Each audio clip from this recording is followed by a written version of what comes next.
Sa anomaly, wala. Presidente, si Bongbong Marcos, si President Marcos noon, Imelda, wala namang nakulong eh. Kaya tuloy-tuloy ang nakawan kasi wala accountability. O si Erap na kulong mo, na sentensyahan. O, hindi naman siya nakulong dahil right away na pagdating ng sentensya ni Erap ay pardonado. O, anong maaasahan natin?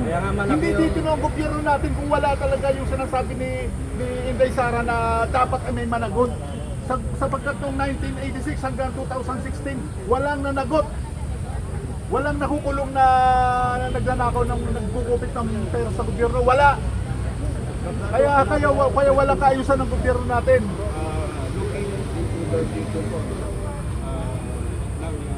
ating smart, ano po ang makakontribute o nakikita natin nito sa pagre-reforma o pag-sensip ng Yun ang pag-uusapan ng mamaya leaders ng isip.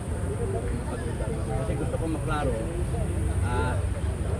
tama na ba yung patayin na lang lahat ng papatayin lahat ng tulungan yung gobyerno para patayin lahat ng mga usado na yan?